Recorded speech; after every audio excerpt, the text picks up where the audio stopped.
in a forgotten corner of Oregon, Ruby Mercer, a quiet, small-town female mechanic, followed her dog into an abandoned car graveyard, expecting nothing more than rust and silence. But deep in the shadows of twisted steel, she discovered a hidden safe sealed shut for over 20 years. Inside documents, bones, and a name she hadn't spoken in years, her sister's. This isn't just a tale of wrecked cars, it's a true mystery about family, betrayal, and the cost of forgotten secrets. What Ruby unearthed in that graveyard will break your heart. But before we dive in, tell us, where are you watching from? We love seeing our global family in the comments. Let's get started. Ruby Mercer never thought she'd still be in the same scrapyard her father once ran, but here she was, boots in the mud, heart full of metal and memory, tucked away in a forgotten corner of southern Oregon. Mercer Auto Salvage wasn't much to look at, just rows and rows of rusted-out cars, overgrown weeds, and wind chimes made from tailpipes. But for Ruby, it was home. Ever since her dad passed, she'd been keeping the place alive one wrench turn at a time, her hands always stained, her mind always somewhere between the past and what still needed fixing. But Sundays were different. That was when Ruby let herself wander, no tools, no work gloves, just her and Duke, her loyal old Labrador, trotting beside her like a shadow. The morning was thick with fog, the kind that clings to your skin and makes you feel like the world is holding its breath. Ruby zipped her flannel tighter and stepped past the final row of dented bumpers into a corner of the yard even her dad had never talked about. A place where things were left untouched and forgotten. She didn't know it yet. But what she was about to find, tucked beneath decades of rust and silence, was never meant to be uncovered. Until now, Ruby didn't know why she turned left that day. Maybe it was the way the wind shifted just a breath against her cheek, like someone was whispering from a memory. Or maybe it was Duke, the way his ears perked up and his body leaned toward the path that didn't look like a path at all, hidden behind a wall of blackberry vines and stacked car frames. Ruby had walked the yard 100 times, but this, she'd never seen it. She hesitated for only a second before ducking under the rusted side mirror of a crushed station wagon and stepping through. The air grew still. The sounds of the yard faded. No birds, no bugs, not even the distant hum of the county highway, just silence, and the soft crunch of her boots over broken glass and pine needles. Duke moved ahead, sniffing cautiously, his tail swaying with curiosity but also caution. The path twisted and narrowed, flanked by towering stacks of abandoned vehicles, some so old. The paint had faded into nothing but orange-brown scars. And then, the clearing opened. Ruby stopped cold. Before her stood a collapsed carport, its roof sunken in under decades of moss and decay. Ivy clung to every corner like the forest itself had tried to pull it down. But that wasn't what stopped her heart. It was what sat inside. A vintage Lincoln Continental, nearly swallowed by shadows, its front end crushed, the windshield missing. Beside it, a pickup truck from the 60s, its tires rotted to shreds, and at the very back, partially hidden under a tarp that had long since lost its fight with the rain, something metal, square, locked. A safe. Her breath caught. Not because of what it was, but because of what it wasn't supposed to be. No one ever talked about this part of the yard. Even her father, who'd once known every VIN number by heart, had said there were corners you just didn't waste time exploring. Ruby had always thought he meant it in the junk's not worth selling way. Now she wasn't so sure. She stepped forward, slowly, brushing back overgrown ferns. Duke whimpered beside her. "Easy, boy," she whispered, though she wasn't sure who she was talking to him, or herself. The safe was wedged between two crushed sedans, buried halfway beneath the crumpled remains of a camper van. It was big, maybe 3 feet tall, with reinforced steel edges and a rotary dial lock smeared with grime. Faint lettering along the top read, Kessler Security. Model 1979. The paint was chipped, but it hadn't been opened in decades. That much was obvious. Ruby crouched, her fingers tracing the cold surface. It felt wrong, out of place. Not like junk. Like something that had been hidden here, on purpose. She glanced around. This corner of the yard felt like it belonged to a different time. No footprints, no tire marks, just rust, rot, and the overwhelming sense that she was standing in a memory someone had tried very hard to bury. Her mind raced. Why would a locked safe be back here? Was it left behind by accident? Or was it hidden deliberately? She pressed her ear to the metal and gave the dial a slow turn. Nothing. The lock didn't budge. Not that she'd expected it to. But something inside her stirred a feeling she hadn't had in years. Not fear. Curiosity? A memory flickered her father's voice, half a whisper over dinner one night when she was barely 13. Some things in this yard don't want to be found, Ruby. But if one ever does, you'll know. She had brushed it off back then, one of his many cryptic sayings that made more sense after he was gone. Now it didn't feel so cryptic. She stood, brushing dust off her jeans, and turned toward Duke. We're not done here, she said quietly. But before she could take another step, something glinted in the dirt near the crushed Lincoln, a sharp edge of brass, half buried under a layer of wet leaves. She knelt down and dug it out gently. A key? Tarnished. Old, its teeth dulled with time, but unmistakably a safe key. Attached to it was a small rectangular tag, worn leather, faded with age. She turned it over, and her blood ran cold. Written on the tag, barely legible in faded blue ink, were 4 numbers. 9 for Tuvos, 9 Her father's handwriting. Ruby's heart slammed against her ribs. That date wasn't just familiar. It was carved into her soul. September 14th, 1999. The day her older sister, Grace, disappeared. She had only been 7 at the time. Grace was 19, gone without a trace. No calls, no notes, no goodbyes. Just vanished, leaving Ruby to grow up with silence where a sister used to be. And now, here in the most forgotten part of her father's salvage yard, she held a key with that date, his handwriting, his secret.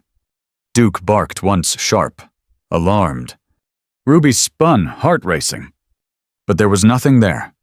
Just rust, just trees, just shadows stretching longer than they should have in the early light.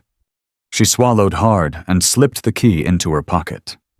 Whatever this safe held, it wasn't just old scrap. It was a story, and she was about to open it. The key was cold. Not the kind of cold from metal left out overnight. This was deeper. Like it remembered something terrible. Ruby clutched it tighter in her palm as she stared at the safe. Tucked between rusted-out cars like a coffin, no one dared dig up. The tag dangled slightly. That date, 9/14/1999, burned into her thoughts like an old scar suddenly itching. She slid the key into the lock. It stopped halfway. Her breath caught. Then click! The dial shifted. A second click. The latch gave. She hesitated. Duke stood behind her. Ears pinned back. Tail stiff. His whole body taut like he sensed something that Ruby couldn't. Or maybe something she didn't want to. With a slow breath, she gripped the handle and pulled. The door groaned open.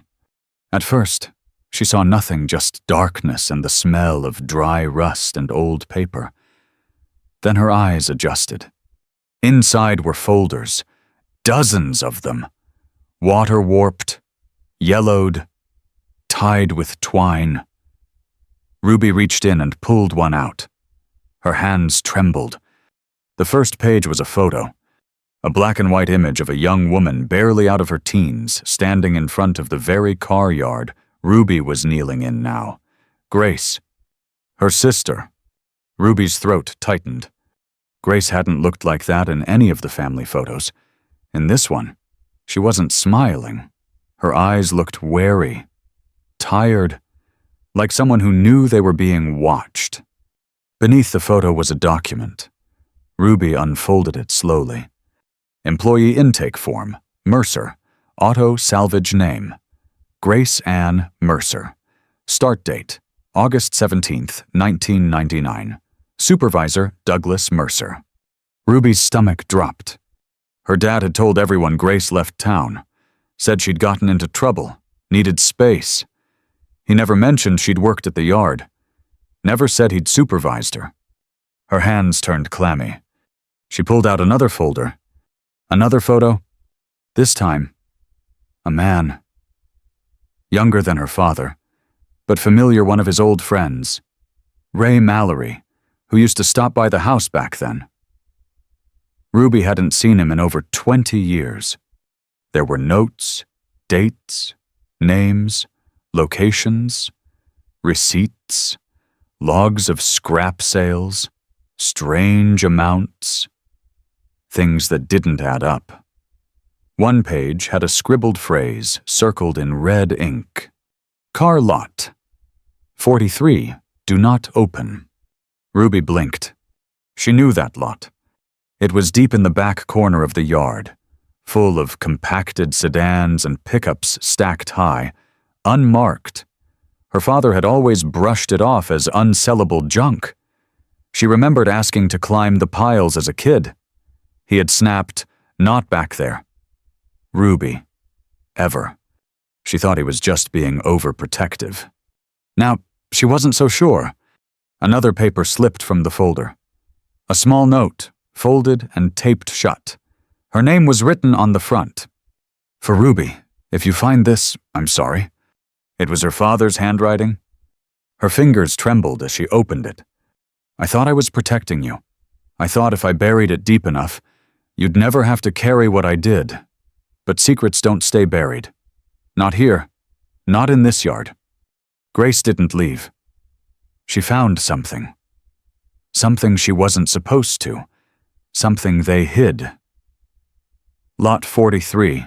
If you're reading this, you've found the safe. You deserve the truth. But be careful. Ruby. Some things in this yard still breathe. Her breath caught in her throat. Still breathe. What the hell had her father gotten into? She stood up too fast, knocking the safe door wider with a metallic screech that echoed through the yard. Duke barked sharply. Ruby spun around. The air had shifted. Again, that silence was back the kind that pressed against your eardrums and made your heart pound in the hollow of your chest. Then she heard it. Clink. A faint metallic noise, like something brushing against metal. Not far, maybe 20, 30 feet. She grabbed Duke's collar, backing slowly away from the safe. Her eyes scanned the stacked rows of twisted metal. Nothing moved, but the feeling that something was off wouldn't let go. "Let's go," she whispered.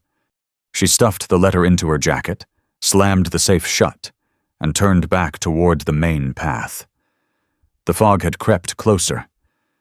The shapes of the cars looked different now, longer, sharper, like something had shifted while she was inside that carport. Duke growled, low and guttural. A shadow flickered between the stacks. Too quick. Too tall. Ruby didn't stop. She pushed through the brush, heart racing, stumbling back onto the gravel path.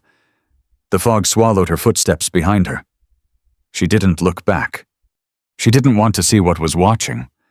But even as she reached the front office of the salvage yard, even after locking the door and pulling the blinds shut, Ruby knew the truth was just beginning to unravel. The safe hadn't just held files. It had cracked open something buried far deeper. A secret her sister had died for. A secret someone still didn't want found.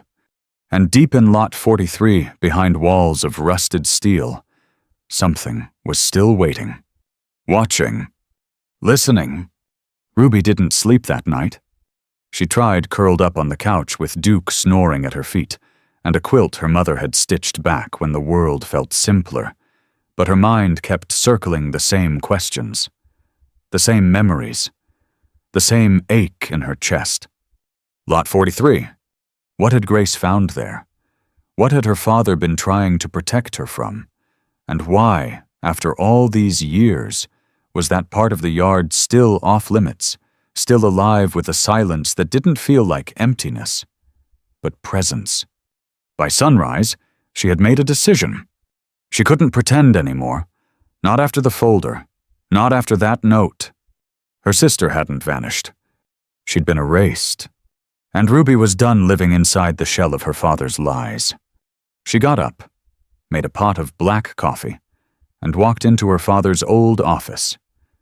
The air still smelled faintly of motor oil and cedar. The desk hadn't changed since the funeral tools laid out in perfect order. Paperwork clipped neatly, as if he might walk back in at any moment. But Ruby was looking for what he didn't want her to find. She opened the bottom drawer. Nothing unusual. But then she noticed the floorboards beneath it was subtle, but one was slightly lifted at the edge. She pried it up gently with a screwdriver. Beneath it, wrapped in a weathered oil rag, was another key. Smaller, brass, old. Attached was a tag with one word etched in bold letters, generator. Ruby blinked. The yard hadn't used the generator building in years. It was a squat, concrete box near the back, always padlocked shut. She'd thought it was broken, useless. Apparently not. By mid-morning, she was standing in front of the generator shed, fog still clinging to the gravel beneath her boots. The key slid into the rusted lock with a click that echoed louder than it should have. She pushed the door open, the hinges screaming in protest. Inside was dust, cobwebs, and the smell of something that hadn't breathed fresh air in a long time. And then she saw them. Boxes, crates, really stacked in the far corner, sealed tight with shipping tape and faded markings. The labels were vague parts, private, confidential. But one box was open. Inside were dozens of videotapes, some labeled with dates, others just with initials. And one had Grace's name on it. Ruby's hands trembled as she slid it into the portable player still plugged into the wall socket. By some miracle, it powered on. The screen flickered. Then static. Then video. Grainy, but clear enough. Grace sat in the salvage yard office. Not this one, the smaller satellite shed near Lot 43. She looked straight into the camera, her face pale, her hands clenched. "If you're watching this," she began, her voice steady but sad, "it means I didn't get out." Ruby felt her knees go weak. "I thought I could handle it. I thought Dad would listen. But he's in too deep. I found something. Ruby. Something buried. Something they were using the yard to hide. I think it goes back years." Grace paused, then leaned closer. "They're watching. I don't know who, but Lot 43. It's not just a dumping ground. It's a vault." She reached for something off-camera and held up a photograph. It was too blurred to make out details, but it showed several people in front of a stack of crushed cars. One figure had their face scratched out with a marker. "I marked the one who's behind it. I don't know his name, but he's the one Dad was afraid of." Then Grace looked down, swallowed hard. "If anything happens to me, promise me you'll finish this. You were always the strong one, even when you didn't believe it." The tape ended with a faint buzzing. Ruby stared at the black screen. her heart pounding so hard she thought she might pass out. This wasn't a disappearance. It was a cover-up, and her father had been part of it. Back at the house, she laid the tape beside the folder and safe key. Everything was connected. The documents, the storage logs, the receipts that didn't make sense, and now visual proof. Ruby had been living inside a lie. Her entire life. She looked toward the window where the salvage yard stretched out like a rusted graveyard, and beyond that lot 43, the one place Grace had pointed to, the one place her father had warned her away from, the one place still holding the truth. Duke whined softly beside her. She knelt down, pressing her forehead to his. "I think I know what I need to do," she whispered. He licked her cheek. And that was enough. Ruby gathered everything: the letters, the folder, the tape, and packed a small backpack, flashlight, gloves, extra batteries, and the key. Not the safe key. The generator key. Because if there was one hidden door, there would be others. Before she left, she stopped by the photo wall in the hallway. A dusty frame held the last picture they had of Grace smiling, wild-haired, arms wrapped around Ruby's shoulders. She touched the glass. "I'm going to find you," she whispered. "Whatever it takes." Then she walked outside, into the fog, into the scrapyard. Toward Lot 43. Toward the truth. Lot 43 wasn't marked. There were no signs, no gates, no rusted-out keep-out nailed to a leaning post. It just began. Like the land itself had agreed to forget it existed. The fog that morning seemed thicker around it, clinging to the edges of crumpled metal and broken glass like a warning too old to be spoken aloud. Ruby stood at the edge for a long time. She had passed by this section of the yard more times than she could count. As a child, it was the place her father told her never to wander. As a teenager, it was the boundary she didn't dare test. And now, as an adult, it was the only place that held answers.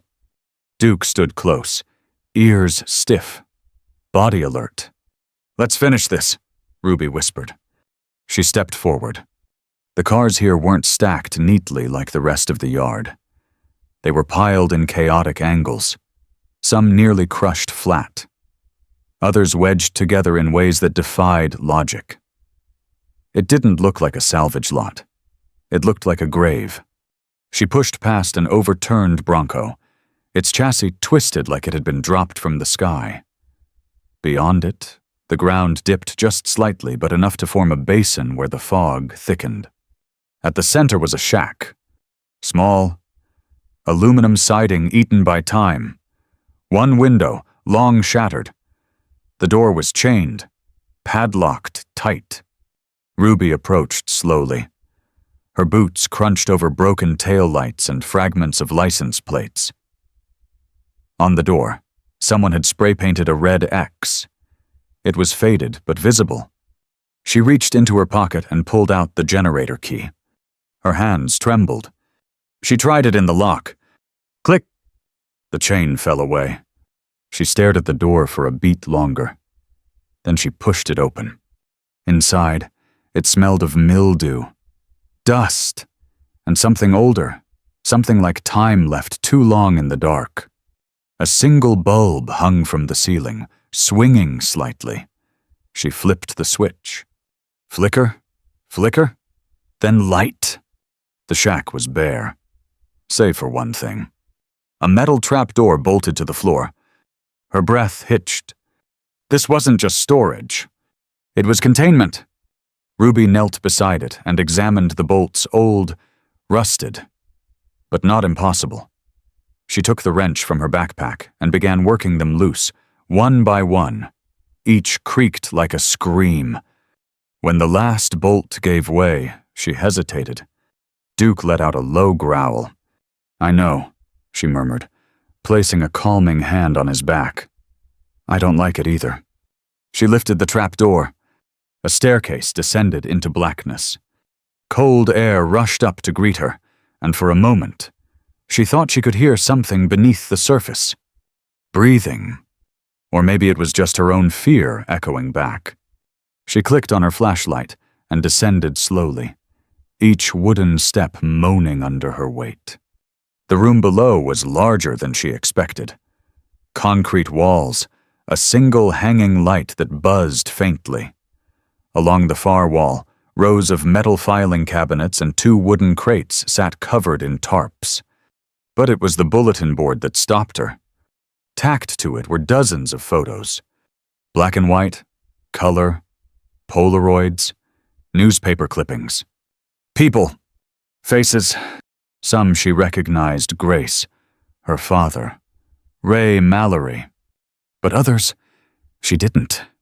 Men in suits, women in lab coats. A group photo of 6 people standing beside a flatbed truck loaded with crushed sedans. Every person's face was circled in red marker. At the bottom of the board was a handwritten note. Barely legible. "We buried more than cars." Ruby's heart sank. She turned to the crates and pulled the tarp off one. Inside were bones. Human remains. Skulls, femurs, ribs, carefully laid out, bagged, labeled. She stumbled back, hand clamped over her mouth. This wasn't a salvage yard. It was a cover-up. An unmarked cemetery built from secrets and silence. She moved to the filing cabinets and yanked open the top drawer. Documents, test logs, autopsy reports, names. Names she had seen before. Grace's was there twice, once as a subject, once as a witness. Ruby felt sick. Her sister had discovered something horrible, something tied to the land, the yard, the people who ran it, and for that, she had been erased. But her story hadn't been. Grace had left breadcrumbs. The safe. The tape. The map Ruby found tucked inside one of the folders. Now it showed marked car lots. Notes scribbled in the margins. Timestamps. Coordinates. And one final phrase written across the bottom. "Don't let this place forget me." Ruby stood in that cold room for a long time. Surrounded by the dead. By truth. By the unbearable weight of what her family had hidden. She could feel her sister there, not as a ghost, but as a presence, not watching, but waiting. She pulled out her phone, took photos of everything, every file, every document, every bone. Then she made the call. "Jason," she said when the line picked up, "it's Ruby. I need you to come to the yard. Now, and bring a camera." The journalist hesitated. "Ruby, it's 6 of..." She didn't blink. There are bodies in Lot 43. A beat of silence. "Then I'm on my way."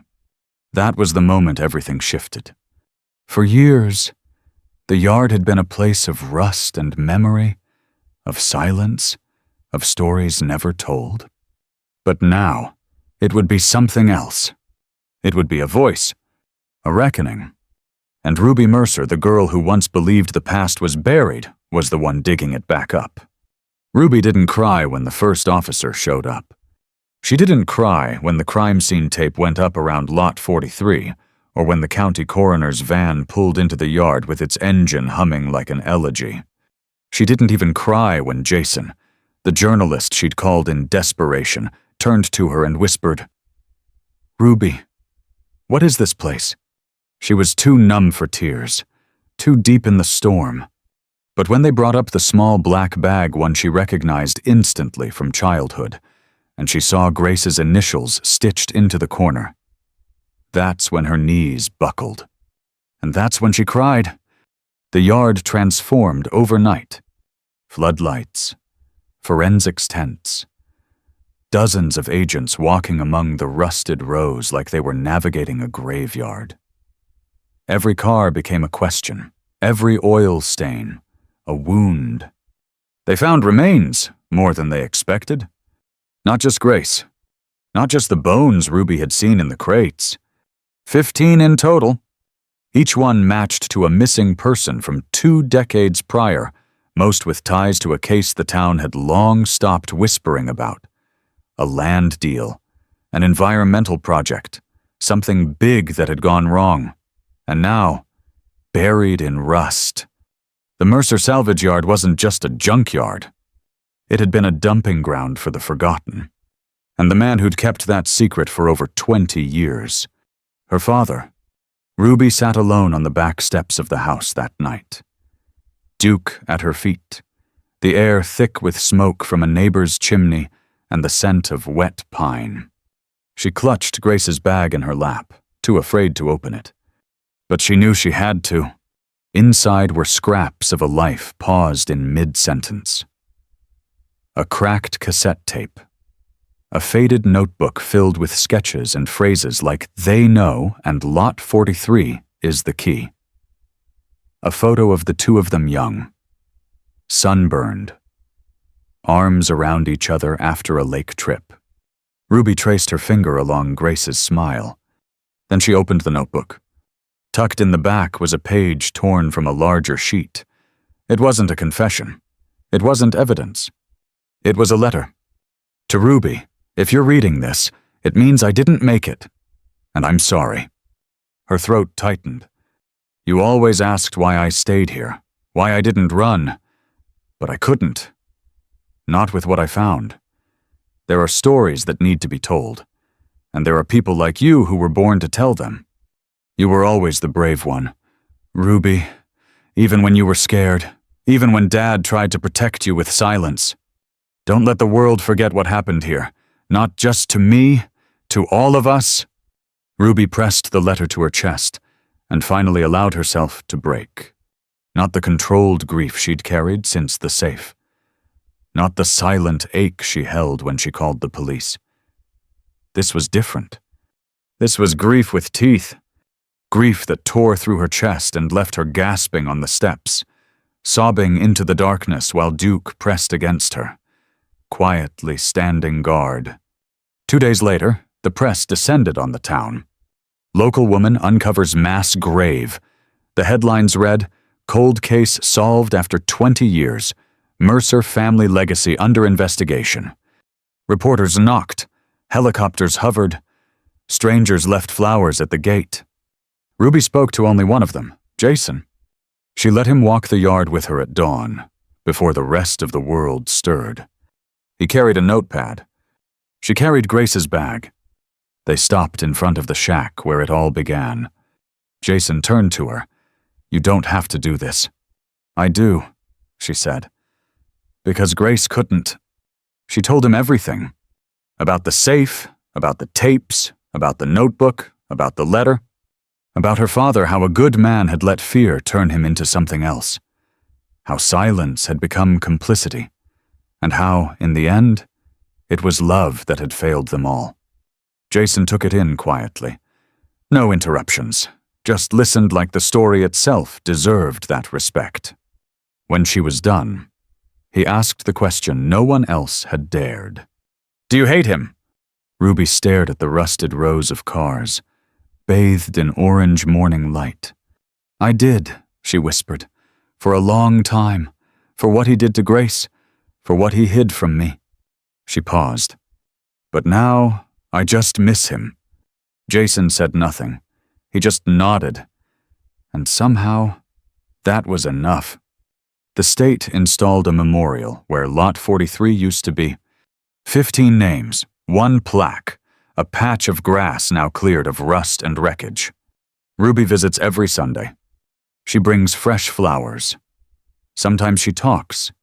Sometimes she just sits with Duke and lets the silence say everything. People still come. Some ask for interviews.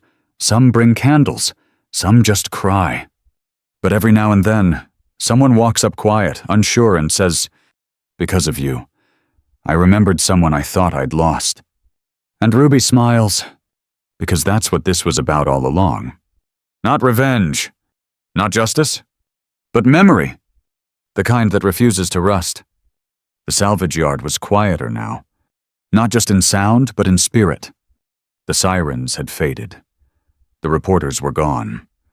The floodlights packed up. What remained were the long rows of rusted steel, the distant hum of the wind between stripped-out engines, and a sense that for the first time in decades the ground had exhaled. Ruby stood alone at the edge of what used to be Lot 43. It was just grass now. Level, clean, peaceful. In the center stood the memorial, a polished stone plaque engraved with 15 names, their letters catching the soft morning sun like they had always belonged there. At the bottom, etched in delicate script, were 5 simple words. Because someone finally came back. Ruby knelt down, her hand resting on the warm surface of the stone. I brought you back, Grace, she whispered. Duke sat beside her, quiet, watching. He had aged in the last few weeks just like she had. There were lines under her eyes now that hadn't been there before. But there was something softer, too. Not weakness. Peace. The town had changed since the truth came out. People stopped pretending. Old wounds opened. Yes, but they were finally being cleaned. One man came forward with knowledge of the missing environmental study that had triggered the whole cover-up. Another confessed to helping move bodies, threatened into silence by people who were now either dead or in handcuffs. There were lawsuits, protests, fundraisers, but more importantly, there were apologies. And remembrance, not just for Grace, but for all of them. For the young activist, for the whistleblower mechanic, for the mother who never made it home from her night shift. Each of their names meant something again. And Ruby was the reason why. A few weeks later, she was invited to speak at the town hall. She didn't want to. She wasn't a hero. She wasn't even sure she was brave. She just refused to look away. But when she stood behind that podium, with old neighbors watching from folding chairs and the echo of her father's name still in the air, she found the words. They didn't come from her. They came from Grace. Most people think junkyards are places where things go to die, she began. But what I've learned is that sometimes they're places where the truth waits. She paused, fingers gripping the edge of the podium. My sister was one of the people buried in this place. I spent years believing she left me, that she walked away. But she didn't. She stayed. She fought.